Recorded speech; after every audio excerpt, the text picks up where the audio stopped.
సమాచారం కోసం 95 న్యూస్ ఇప్పుడు యాప్ లో మీ ముందుకు వచ్చింది. వెంటనే డౌన్లోడ్ చేసుకుని న్యూస్ అప్డేట్ తెలుసుకోండి. ప్రతి క్షణం ప్రజాక్షేమం కోసం. అందరికీ నమస్కారం. ఈరోజు ప్రెస్ మీట్లో myself Bhavani Reddy and then నాతో పాటు AICC spokesperson Sujatha Paul గారు, తను తెలంగాణకి కమ్యూనికేషన్ కోఆర్డినేటర్. ఈరోజు ఇద్దరం కూడా కౌంటర్ ఇవ్వాలనే డిసైడ్ అయ్యాలి ప్రెస్ మీట్ పెట్టడం జరిగింది. అంటే గడిచిన ఈ 2-3 రోజులలో కేసీఆర్ అండ్ ఫ్యామిలీ అరాచకంగా మాట్లాడుతున్నారు, రాక్షసానందం పొందుతున్నారు, ప్రభుత్వం మీద విషం ఎట్లా చిమ్ముతున్నారంటే ఇంకా ఈడ సరిపోలేదని చెప్పి కల్వకుంట్ల కవిత గారు మధ్యప్రదేశ్ పోయి అక్కడ దతియా జిల్లాల పీడిత్ యాత్ర పేరు మీద పోయి అక్కడ ఎవరో యాదవ్ గారు పిలిచిండ్రంట. ఈమె వెళ్ళి అక్కడ మాట్లాడుతుంది. ఉల్టా సీదా ఏం మాట్లాడుతుందంటే కేసీఆర్ గారట పారిశ్రామిక రంగాన్నట అభివృద్ధి చేసి ఎన్నో పరిశ్రమలు నెలకొల్పి 30 లక్షల మందికి ఉద్యోగాలు ఇచ్చిందని మాట్లాడుతూ ఉంది. అమ్మ కవిత, మీరు ఒక్కసారి ఇక్కడ తెలంగాణ సమాజానికి సమాధానం చెప్పాల్సి ఉంటుంది రేపు వచ్చినాక. సరే, మీరు అక్కడికి వెళ్ళి మరి మీ బీఆర్ఎస్ మేనిఫెస్టోను, నేషనల్ మేనిఫెస్టోనా, అది మీ లోకల్ మేనిఫెస్టోనా ఏం రిలీజ్ చేస్తారో చేసిరండి. మీది కూడా జాతీయ పార్టీ కదా, మరి ఓబీసీల కులగణన అనుకుంటా పొద్దుకో మాట చెప్పుకుంటా అక్కడ పోయి చెప్తా ఉన్నారు కదా. ఇక్కడికి వచ్చినాక మరి ఇక్కడ తెలంగాణ సమాజానికి కూడా మీరు సమాధానం చెప్పాల్సి ఉంటుంది. మీరు మాట్లాడిన మాటల మీద, మేము మాట్లాడిన దాని మీద కాదు, మీరు మాట్లాడిన దాని మీద మీరే సమాధానం ఇచ్చుకోవాలి. 30 లక్షల పరిశ్రమలు ఎక్కడ పెట్టిండ్రు, వెన్, వేర్, హౌ, ఎట్లా వర్కౌట్ చేసిండ్రు, ఎంతమందికి ఉద్యోగాలు ఇచ్చిండ్రు? 30 లక్షలు అన్నారు కదా. ఆ 30 లక్షల మంది ఏడేడ ఉపాధి పొందిండ్రు, ఎక్కడెక్కడ ఉద్యోగాలు చేస్తుండ్రు, దాని ద్వారా మరి ఎంత మీరు జనరేట్ చేసిండ్రు ఇన్కము, జాతికి ఎంత తోడ్పాటు అందించిండ్రు, మీ జిఎస్డిపి ఏంది, అవన్నీ కూడా మీరు చెప్పాల్సి ఉంటుంది. మరి ఒక్కసారి మాట్లాడేటప్పుడు రెండోసారి ఆలోచించుకొని మాట్లాడితే బాగుంటుంది అనేది ఒక హెచ్చరిక. అది కాకుండా ఇవాళ మళ్ళీ కొత్తగా ఓబీసీల కులగణనాట, ఓబీసీలకు రిజర్వేషన్ కల్పించాలన్నట. అరే ఏమన్నా ఉంటే ఇక్కడ తెలంగాణలో మాట్లాడు కదా. 10 సంవత్సరాలలో ఇక్కడ మీరు కులగణన అనే ప్రస్తావన లేకుండా ఏది మాట్లాడకుండా కాలం గడిపేసి ఇలా కొత్తగా మళ్ళీ అక్కడ దుకాణం స్టార్ట్ చేసిండ్రు. మేము అదే చెప్తున్నాం. మా ప్రభుత్వం నిన్ననే ముఖ్యమంత్రి గారు స్వయంగా ప్రకటించి ఉన్నారు, త్వరలోనే కులగణన చేయబోతున్నామని. సో దీనికి మళ్ళీ అక్కడ మాట్లాడతారు. ఆ వంటది 100 రోజుల తర్వాతనట ఇక్కడ పిలుపిస్తుంది వాళ్ళ క్యాడర్కి. 100 రోజుల తర్వాతనట క్యాడర్ అందరు సిద్ధంగా ఉండాలన్నట, ప్రభుత్వం మీద పోరాటం చేయాలన్నట, 6 గ్యారంటీలు అమలు చేయకపోతేనట పోరాటం చేస్తుందట. ఎట్లా కవితక్క మీరు ఢిల్లీలో టెంట్ వేసి పోరాటం చేసినట్ట, ఈడీ నోటీసులు పంపగానే మీరు పోయి ఆడ ఢిల్లీలో కూర్చొని రిజర్వేషన్ బిల్ అని మీరు ప్రొటెస్ట్ చేసినట్ట. అట్లాంటి అన్ని అనుచిత వాక్యాలు మానుకోండి.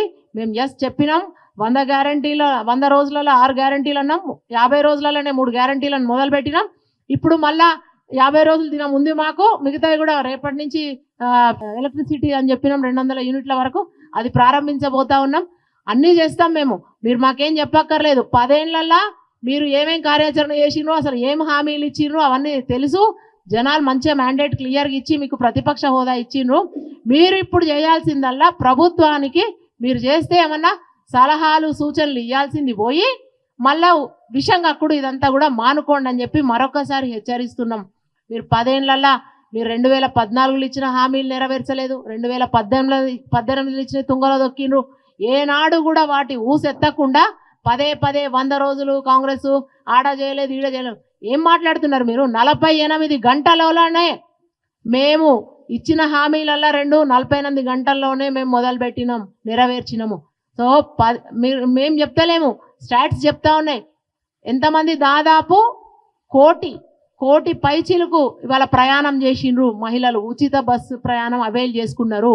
ఇక తర్వాత మేడం మాట్లాడతారు దాని మీద, కేటీఆర్ మాట్లాడుతూ ఉన్నాడు కదా బేషరతుగా వచ్చి మహిళలకు. ఆయన ఇప్పుడు ముందుగాలైతే క్షమాపణ చెప్పాలి.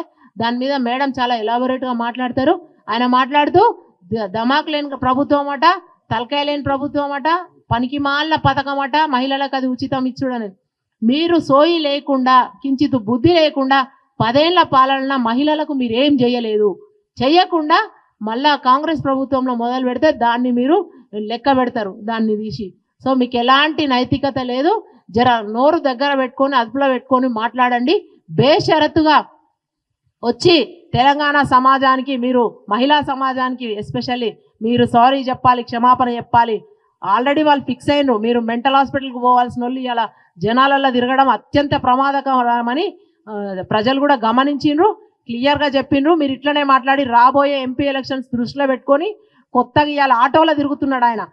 అది గోప్రో అని కెమెరాస్ ఉంటాయి, అవేంటంటే మోషన్లో కూడా చాలా మంచిగా ఫాస్ట్గా ఎక్కువ పిక్సెల్స్తోని క్లారిటీతో చేసే విజువల్ అవి ఉంటాయి. వాటిని పెట్టుకొని నీ కార్మిక సంఘం విభాగం ఈ ఆటోలో స్టిక్కర్లు కూడా ఉంటాయి, వీడియోలు అన్నీ చూసినాం. అవి పెట్టుకొని ఎంతో ఏతులు అన్నట్టుగా ఇప్పుడే జనాలకి ఇప్పుడే కొత్తగా వచ్చినట్టుగా ఆటోలో ఆయన ప్రయాణం చేస్తుంటే వెనకాల మంది వాగదులు అందరూ 100 మంది ఉరుకుడు, ఇవన్నీ స్టంట్స్ ప్రగతి భవన్ కట. మరి ఎందుకో 10 ఏళ్ళలో ఎన్నడు కాలినడకలనో సైకిల్ ఎక్కువ బస్సు ఎక్కువ ఆటో ఎక్కువ రైలు ఎక్కువ ఎన్నడు పోలేదు. ఎందుకు ఇవాళ ప్రజలు ప్రతిపక్షంలో ఉండమని చెప్పినాక ఇవాళ సోయి తెచ్చుకొని ఇవాళ ఆటో ఎక్కిండ్రా మీరు? వాళ్ళ కష్ట నష్టాల గురించి ఏనాడు పట్టించుకోలేదు మీరు, ఇప్పుడు డ్రామాలు షురూ చేసిండ్రు.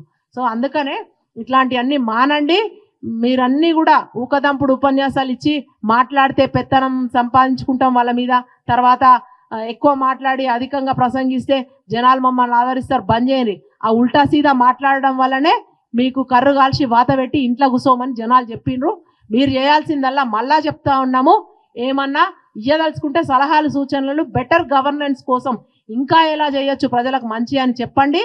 ప్రజలతో కలిసి పోరాటాలు చేయండి. ఇట్లాంటివన్నీ ప్రభుత్వ పథకాలు అందరికీ అందేటట్టు మీరు కూడా ఉండి చూడండి. అంతే తప్ప ఎక్కువ మాట్లాడే దవాకులు చివాకులను హెచ్చరిస్తూ ఇప్పుడు మేడం మాట్లాడతారు.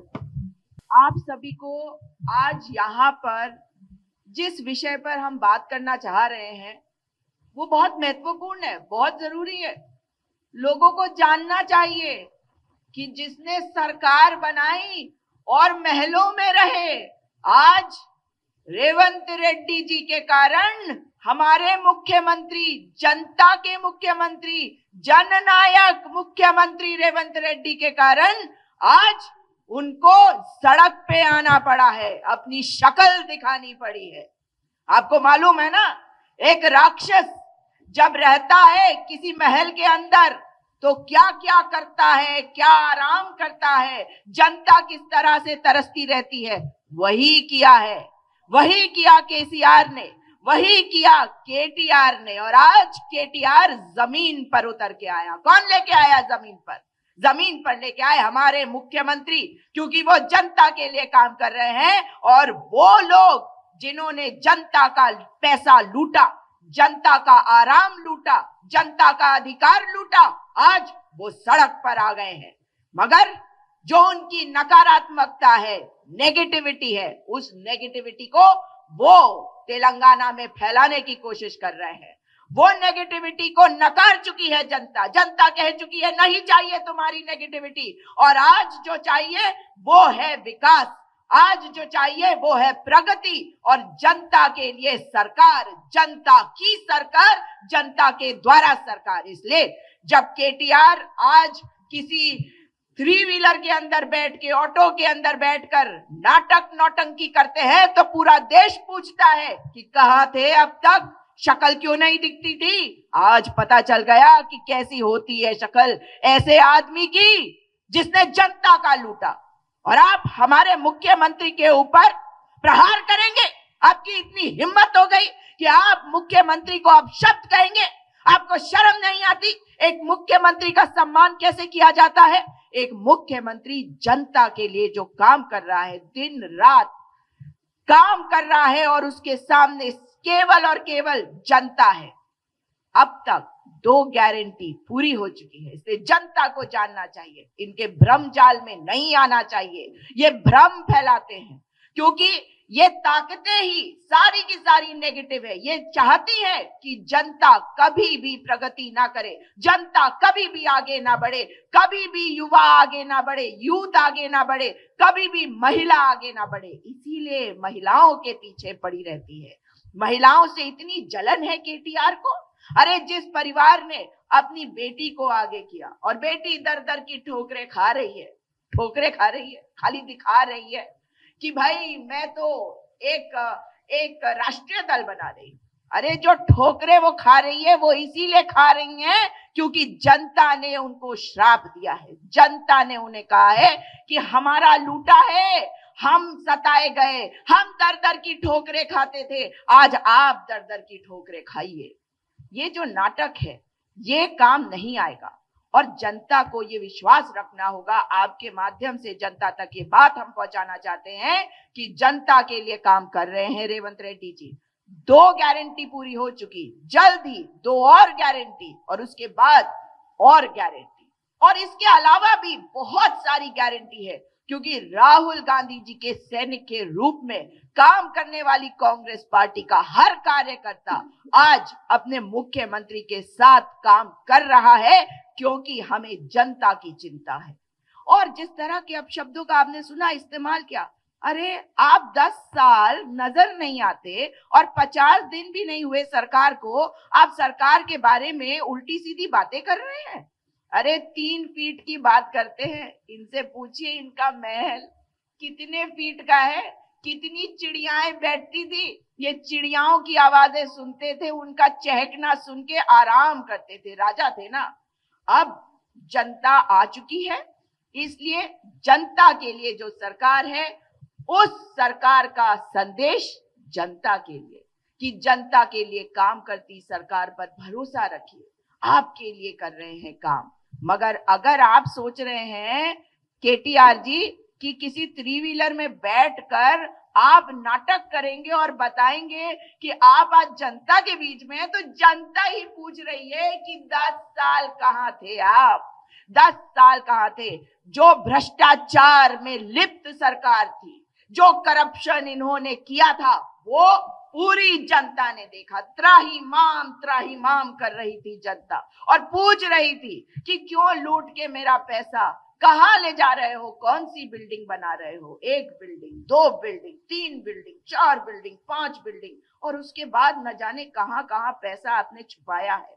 और ये मुखौटा है भारतीय जनता पार्टी का, ये एक मास्क है भारतीय जनता पार्टी का, और केवल काम कर रहे हैं भारतीय जनता पार्टी के लिए, लेकिन जनता को पहचानना होगा। और आपके माध्यम से ये संदेश भारत जोड़ो न्याय यात्रा करते हुए राहुल गांधी का, हमारे मुख्यमंत्री का, कि आपके लिए आपकी सरकार बनाएगी कांग्रेस पार्टी, भ्रम में मत आइए। युवाओं को आगे लाएगी, महिलाओं को आगे लाएगी, किसानों को आगे लाएगी, मजदूरों को आगे लाएगी, भागीदारी देगी और न्याय देगी। ये सरकार, ये न्याय वाली सरकार है रेवंत रेड्डी जी की।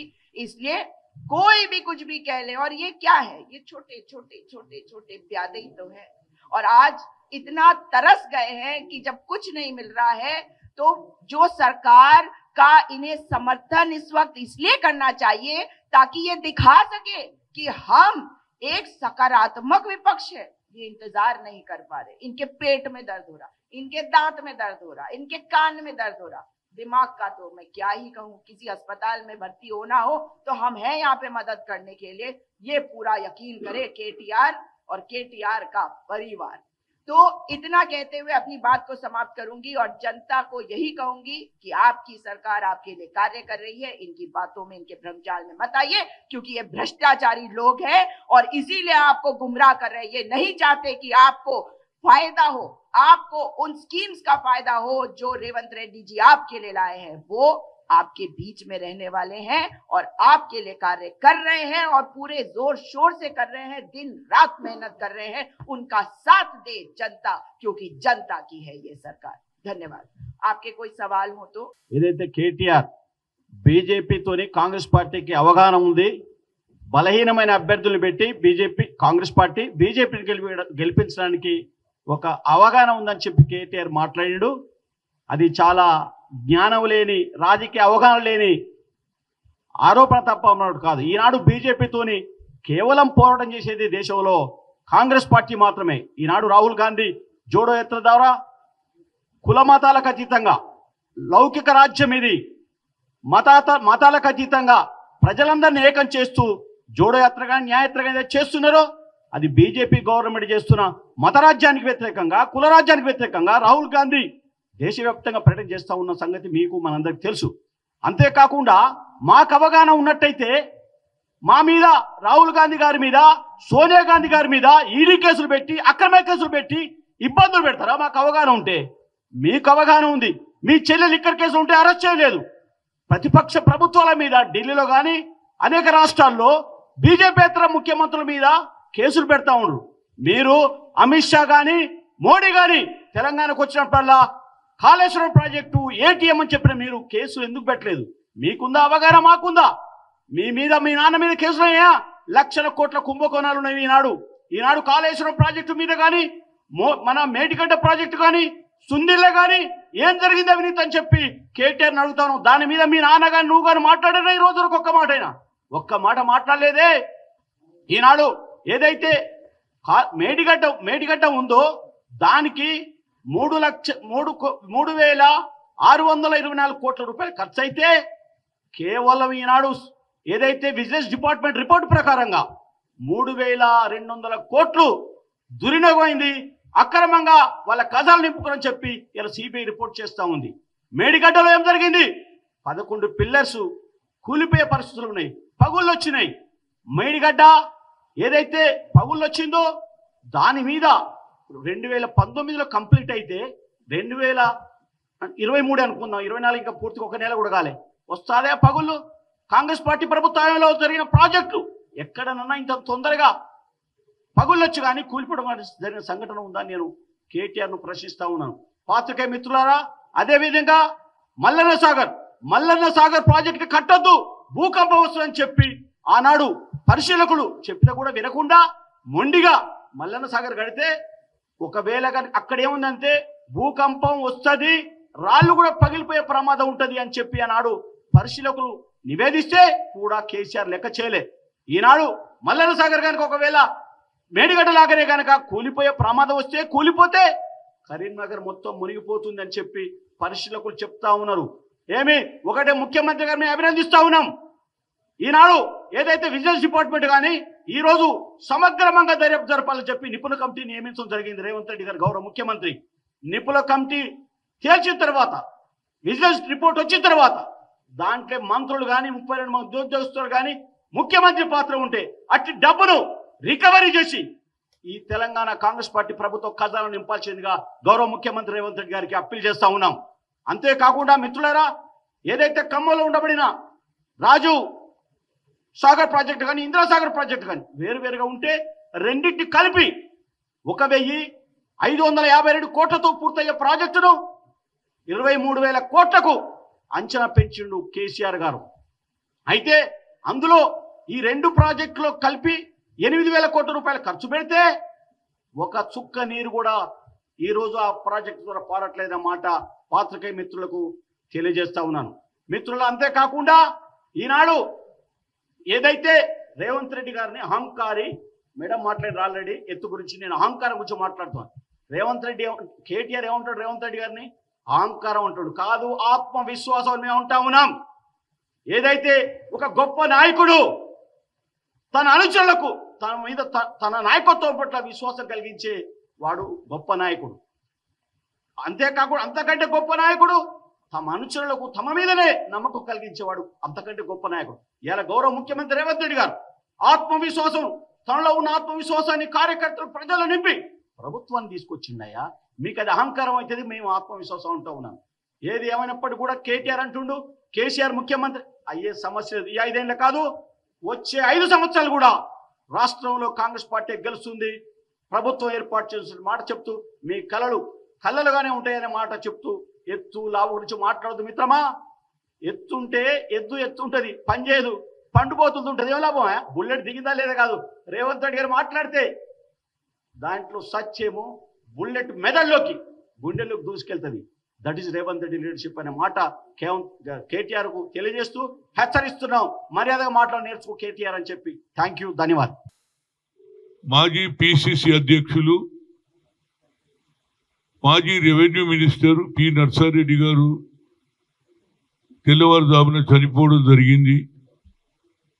ఆయనతో నాకు దగ్గరి పరిచయాలు. నేను ఆనాడు యువజన కాంగ్రెస్ జనరల్ సెక్రటరీగా, తర్వాత యూత్ కాంగ్రెస్ అధ్యక్షుడిగా ఉన్నాను. కానీ ఆయన రెవెన్యూ మినిస్టర్గా ఉండి ఎన్నో పేదవాళ్ళకు సాయం చేయడం జరిగింది. ముఖ్యంగా ఆయన సొంత 51 ఎకరం నిర్మలు పేద ప్రజలకు కూడా ఇవ్వడం, ఇండ్ల స్థలాలకు ఇవ్వడం జరిగిందనేది నా ఉద్దేశం. అలాంటి ఆలోచన వచ్చే తరం వారికి కూడా కలగాలని రెవెన్యూ మినిస్టర్ ఉండి సొంత భూమి ఒక్కటి కూడా తీసుకోలేదు.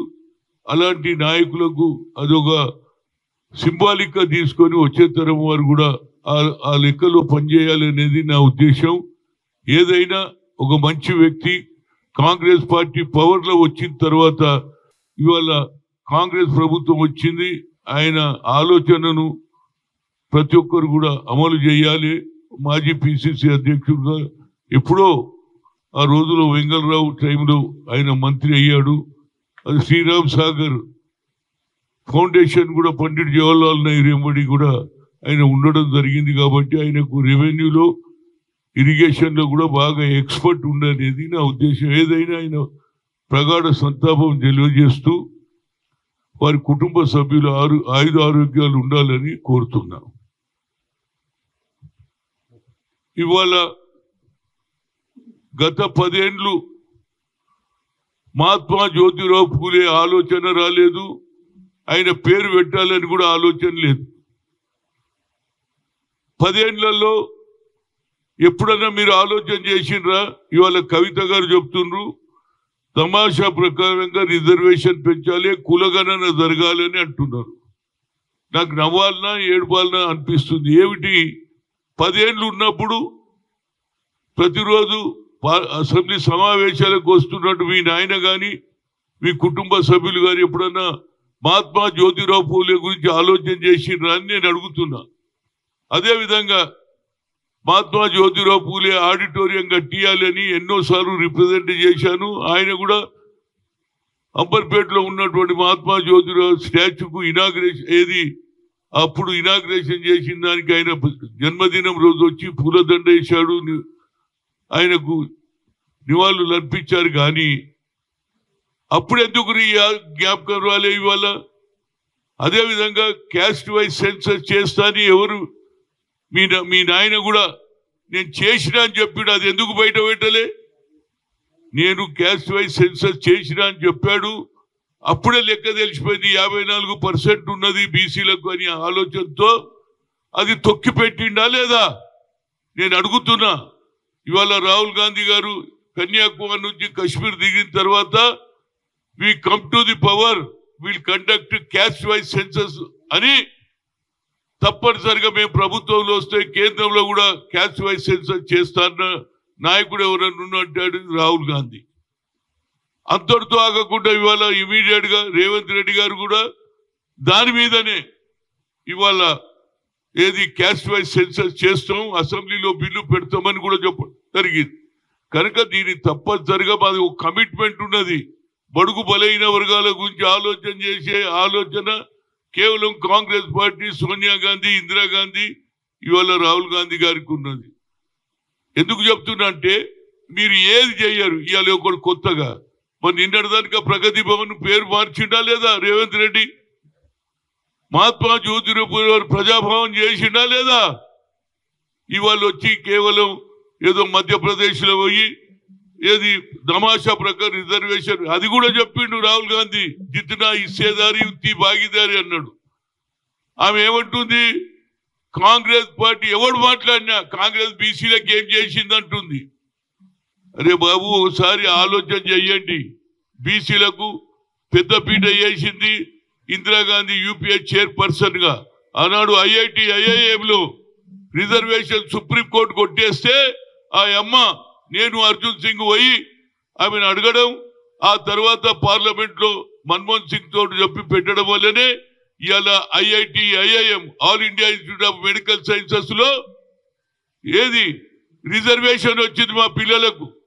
ఇవాళ ఎంతో మంది మహిళలు, ఎంతో మంది యువకులు ఈనాడు ఐఐటీలో చదువుకొని పెద్ద ఉద్యోగాలు చేస్తున్నారు.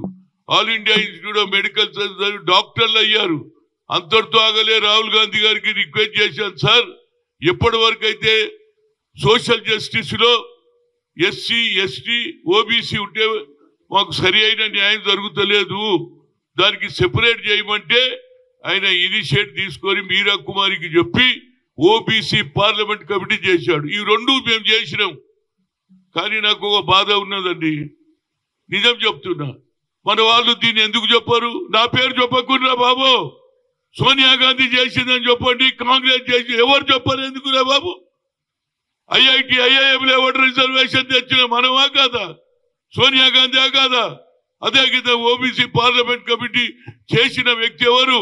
మీరా కుమార్కి చెప్పి రాహుల్ గాంధీ చేశారు. అదన్నా చెప్పండి. ఇవాళ ఏం చేయకుండానే బీజేపీ వాళ్ళు ఒక మాట, బీఆర్ఎస్ వాళ్ళు ఒక మాట.